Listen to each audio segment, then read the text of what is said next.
Not of a visitor you don't expect tonight. Coucou les filles, je suis partie en ville avec mon doudou.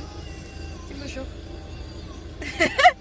On est parti chercher la machine à coudre que j'ai commandée la semaine dernière, que je vous ai pas encore montré. Et comme il fallait qu'on ait un camion pour aller la chercher parce qu'elle est un peu grosse, et bien là on est parti, j'ai hâte de vous la montrer. Ah, on est en train de la chercher dans le camion, vous imaginez même pas comment je suis trop contente, c'est génial. Vivement qu'on arrive à la maison et je la déballerai avec vous.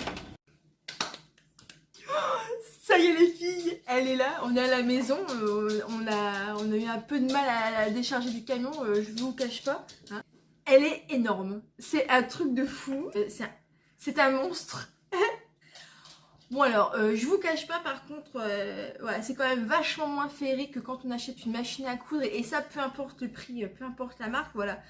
Quand j'ai acheté ma Brother Innovis que j'ai payé 1000 € ou quand j'ai acheté ma première machine à Aldi que j'ai payé 79 € à l'époque, voilà, il y a quand même un beau carton.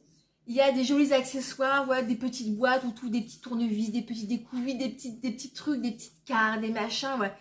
T'allumes l'écran, tu fais waouh, tu as un petit côté quand même qui est vachement sexy que tu retrouves pas avec ça. Hein. En même temps, c'est pas ce qu'on lui demande, mais c'est vrai que voilà, c'est mon petit côté un petit peu tatillon qui dirait que c'est dommage, j'ai pas eu l'effet waouh, pas parce que voilà, on n'est pas encore sur la performance, on est vraiment sur l'aspect physique, quoi, la robustesse du truc, elle est là, elle est en place.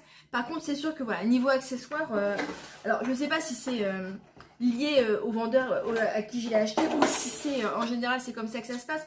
Je pense qu'en général c'est comme ça que ça se passe. Voilà, c'est des machines à coudre qui sont industrielles. Elles sont pas faites pour être vendues parce qu'elles sont jolies ou sexy. Elles sont faites pour être vendues parce qu'elles fonctionnent. Voilà, c'est tout. Elles font le job. Voilà. Alors dans mon petit tiroir magique, j'ai un petit tiroir magique parce qu'elle est directement fixée sur la table. Hein, donc c'est une Juki DDL 7000A7. Attention, très important.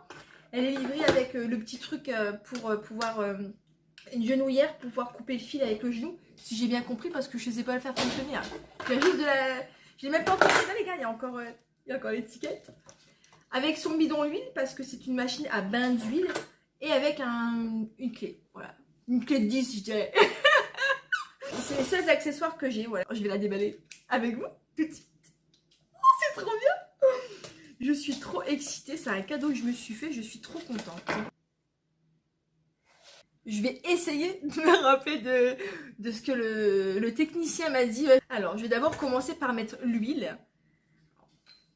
Comment ça marche? Oh, qu'est-ce que c'est? Eh ben, on n'est pas rendu, hein. Oh, Vanjou! Oh, ça fait un poids de fou! Ça pèse une tonne. Je pensais qu'on pouvait juste lever la machine, hop hop, et puis c'était réglé. Mais alors, pas du tout. Je vais me faire les muscles. Je fais la vidange. Donc là, sous la machine, je suis en train de mettre l'huile. Il y a un système de mèche, en fait, qui va toujours baigner dans ce fond d'huile et qui va venir huiler la machine en permanence. Ça fait peur de verser du liquide dans la machine, non? Allez.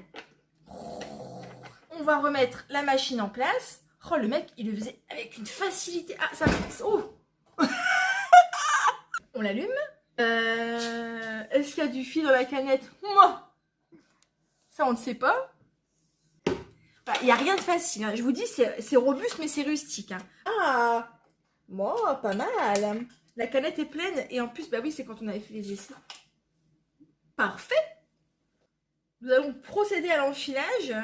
Par contre, le monsieur m'a vendu ce fil-là. C'est pas ouf, hein. C'est des cônes à surjeter premier prix. Il avait que ça en stock. Mais... ouais, non, il est pas ouf. Hein. Je me commanderai un bon Gutermann. On a dit, c'est sûr que celle-là, elle n'a pas l'enfilage automatique. Hein. Alors. Je me rappelle plus. Puis c'est tellement pratique, c'est qu'elle n'est pas vendue avec la notice, tu vois. Génial, hein. Je suis pas certaine de mon coup, mais on va le tenter quand même. Soyons fous. On va faire un essai avec un petit bout de coton. Alors oui, c'est une piqueuse plate. Si je vous dis pas tout, ça va pas aller. Donc elle ne fait que du point droit. Voilà, c'est tout ce qu'elle fait, c'est du point droit. Alors, je vais prendre mon bout de coton. Voilà, on va faire un test. Alors, j'essaye de me rappeler, hein, c'est pas... Ah, j'ai pas baissé le pied de biche déjà, ça part mal. Ça y est, j'ai trouvé le boulet. Sur les machines domestiques, ton fil, tu l'enfonces de l'avant vers l'arrière. Et sur les machines industrielles comme ça, le chat est dans l'autre sens, c'est de la droite-gauche. Et en fait, j'ai enfilé de droite sur la gauche, en fait, c'est de gauche à droite. Enfin voilà, je me suis trompée. Ici, j'ai un lève-pied. Comme vous, je sais pas si vous voyez en tout petit ici, mais là, il y a le pied qui se lève. Mais je peux le faire aussi avec la pédale, en allant vers l'arrière. Voilà, hop. Ce qui fait qu'en fait, tu n'as plus besoin de toucher à tous tes boutons, tu as tout sur la pédale. Donc. Et là... Oh comment ça va vite! Truc de fou les filles, ça va trop vite. Donc là, je lève, je tourne. Oh Fanchou, comme on dit dans le Nord.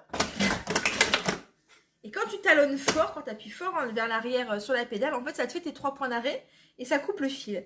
Maintenant, la grande question qu'on se pose tous, voilà, quand on parle de machines industrielles et tout, c'est combien d'épaisseur est-ce que ça coupe? Donc là, j'ai plié mon coton en 4. Donc là, on est en 8. Et là, on est en 16. 16 épaisseurs. Pouah, ça passe crème, hein. 16 épaisseurs, les filles, ça passe crème, hein. On va faire 32, mais je pense qu'on est un petit peu ambitieux, là, hein.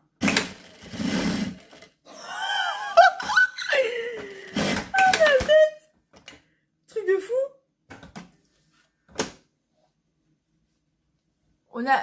Il n'y a aucun intérêt, on est juste dans le test, hein. 32 épaisseurs de coton, les filles. Ça passe. Je suis trop contente, on dirait, c'est quoi, on dirait un gosse à Noël. Maintenant, on va essayer avec le simili-cuir. Et alors, on va le plier. 2, en 4, en 8. Bon, déjà 8...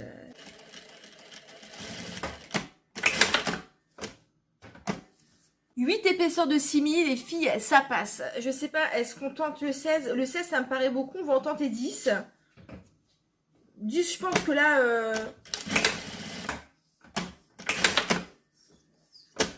10 épaisseurs de simili-cuir, les filles, c'est ok. Et maintenant, je vais essayer avec le polaire. 6 épaisseurs de polaire, on va tenter. Oh purée, et c'est un truc de fou, les filles, c'est un truc de fou. On va en essayer 8. 8 épaisseurs, donc là, je suis à 8 épaisseurs, hein. Que vous vous rendiez compte, voilà, 8 épaisseurs. Ça fait quand même un sacré escargot. Hop là. Ça ne sourcille même pas. Il n'y a même pas un point qui saute, quoi. C'est un truc de fou, les filles. Mais voilà, les filles, c'était avec plaisir que je déballais avec vous mon nouveau jouet. Je vais la tester tranquillement. Je vais commencer à coudre quelques petites bricoles pour voir un petit peu, pour pouvoir dompter la bête. Parce que là, ça va super vite. À savoir que sur une machine domestique, on est entre 600 et 800 points minutes. Et là, on est à 5000 points minutes. Donc voilà, je peux vous dire que ça dépote à mort. Donc il va falloir un petit peu de temps pour que je prenne un petit peu la main dessus. Et ben voilà. Écoutez, quand je maîtriserai la chose, je vous ferai avec plaisir si vous souhaitez une petite vidéo pour vous expliquer un petit peu plus en détail les fonctionnements, etc. Et bien voilà, je vous fais des gros bisous les filles, je vous dis à bientôt. Et salut!